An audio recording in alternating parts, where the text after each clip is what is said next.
Assalamualaikum warahmatullahi wabarakatuh. Perkenalkan, nama saya Sitna Sindastari dari jurusan Agribisnis kelas B, Fakultas Pertanian Universitas Hal Oleo angkatan 2020 dengan NIM D1A120113.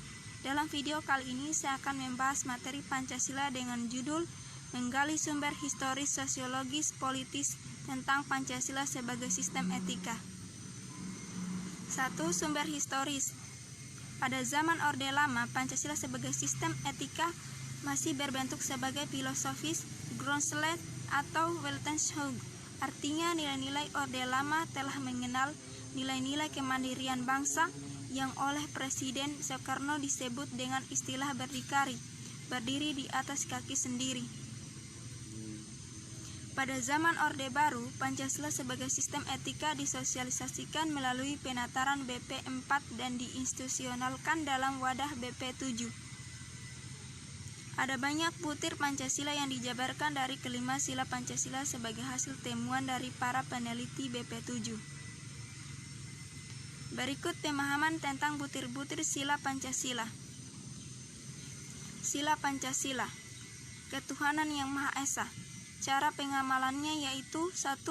Manusia Indonesia percaya dan takwa kepada Tuhan Yang Maha Esa sesuai dengan agama dan kepercayaannya masing-masing menurut dasar kemanusiaan yang adil dan beradab. 2. Hormat, menghormati dan bekerja sama antar para pemeluk agama dan para penganut kepercayaan yang berbeda-beda sehingga terbina kerukunan hidup. 3. Saling menghormati kebebasan menjalankan ibadah sesuai dengan agama dan kepercayaannya. 4. Tidak memaksakan suatu agama dan kepercayaan kepada orang lain. Kemanusiaan yang adil dan beradab. Cara pengamalannya yaitu 1. Mengakui persamaan derajat, persamaan hak, dan persamaan kewajiban asasi antar sesama manusia sesuai dengan harkat dan martabatnya sebagai makhluk Tuhan Yang Maha Esa. 2. Saling mencintai sesama manusia. 3. Mengembangkan sikap tenggang rasa. 4. Tidak semena-mena terhadap orang lain. 5. Menjunjung tinggi nilai kemanusiaan. 6. Gemar melakukan kegiatan kemanusiaan. 7. Berani membela kebenaran dan keadilan. 8. Bangsa Indonesia merasa dirinya sebagai bagian dari seluruh umat manusia. Oleh karena itu dikembangkan sikap hormat menghormati dan bekerja sama dengan bangsa lain. Persatuan Indonesia. Cara pengamalannya yaitu 1. Menempatkan persatuan kesatuan, kepentingan, keselamatan bangsa dan bernegara di atas kepentingan pribadi atau golongan. 2. Rela berkorban untuk kepentingan bangsa dan negara. 3. Cinta tanah air dan bangsa. 4. Bangga sebagai bangsa Indonesia dan bertanah air Indonesia. 5. Memajukan pergaulan demi persatuan dan kesatuan bangsa yang berbhinneka tunggal ika. Kerakyatan yang dipimpin oleh hikmat kebijaksanaan dalam permusyawaratan perwakilan. Cara pengamalannya yaitu 1. Sebagai warga negara dan warga masyarakat mempunyai kedudukan hak dan kewajiban yang sama dengan mengutamakan kepentingan negara dan masyarakat. 2. Tidak memaksakan kehendak kepada orang lain. 3. Mengutamakan musyawarah dalam mengambil keputusan untuk kepentingan bersama. 4. Musyawarah untuk mencapai mufakat diliputi oleh semangat kekeluargaan. 5. Dengan itikat yang baik dan rasa tanggung jawab menerima dan melaksanakan hasil keputusan musyawarah. 6. Musyawarah dilakukan dengan akal sehat dan sesuai dengan hati nurani yang luhur. 7.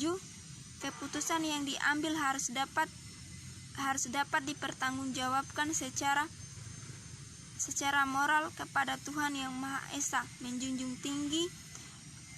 tinggi harkat dan martabat manusia serta nilai-nilai kebenaran dan keadilan dengan mengutamakan persatuan dan kesatuan demi kepentingan bersama. Keadilan sosial bagi seluruh rakyat Indonesia. Cara pengamalannya yaitu 1. Mengembangkan perbuatan yang luhur yang mencerminkan sikap dan suasana kekeluargaan dan kegotong royongan.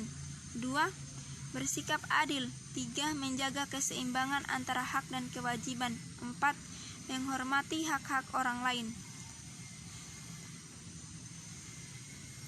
Pada era reformasi, Pancasila sebagai sistem etika tenggelam dalam hiruk-pikuk perebutan kekuasaan yang menjerumuskan kepada pelanggaran etika politik. Salah satu bentuk pelanggaran etika politik adalah abuse of power, baik oleh penyelenggara negara di legislatif, eksekutif maupun yudikatif. Penyalahgunaan kekuasaan atau kewenangan inilah yang menciptakan korupsi di berbagai kalangan penyelenggara negara. 2. Sumber sosiologis Pancasila sebagai sistem etika dapat ditemukan dalam kehidupan masyarakat berbagai etnik di Indonesia. Misalnya, orang Minangkabau dalam hal bermusyawarah memakai prinsip bulat air oleh pembuluh. Bulat kata oleh mufakat. Masih banyak lagi mutiara kearifan lokal yang bertebaran di bumi Indonesia ini sehingga memerlukan penelitian yang mendalam. 3. Sumber politis. Sumber politis Pancasila sebagai sistem etika terdapat dalam norma-norma dasar sebagai sumber pengusunan berbagai peraturan perundang-undangan di Indonesia.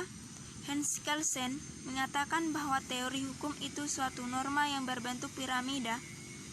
Norma yang lebih rendah memperoleh kekuatannya dari suatu norma yang lebih tinggi. Semakin tinggi suatu norma akan semakin abstrak sifatnya. Dan sebaliknya, semakin rendah kedudukannya akan semakin konkret norma tersebut.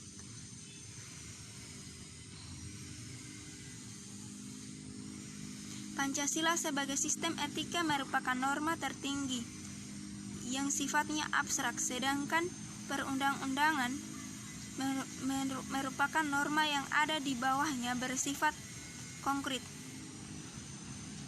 Etika politik mengatur masalah perilaku politikus berhubungan juga dengan praktik situasi sosial, hukum komunitas, struktur sosial, politik, ekonomi. Etika politik memiliki 3 dimensi, yaitu tujuan, sarana, dan aksi politik itu sendiri. Dimensi tujuan diterumuskan dalam upaya mencapai kesejahteraan masyarakat dan hidup damai yang didasarkan pada kebebasan dan keadilan.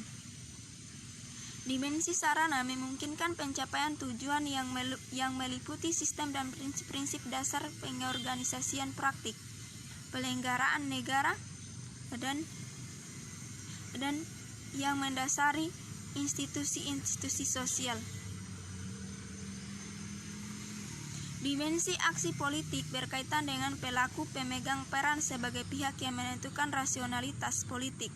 Rasionalitas politik terdiri atas rasionalitas tindakan dan keutamaan. Tindakan politik dinamakan rasional bila pelaku mempunyai orientasi situasi dan paham permasalahan. Itulah pemaparan materi saya yang berjudul menggali sumber historis, sosiologis, politis tentang Pancasila sebagai sistem etika. Sekian dan terima kasih. Wassalamualaikum warahmatullahi wabarakatuh.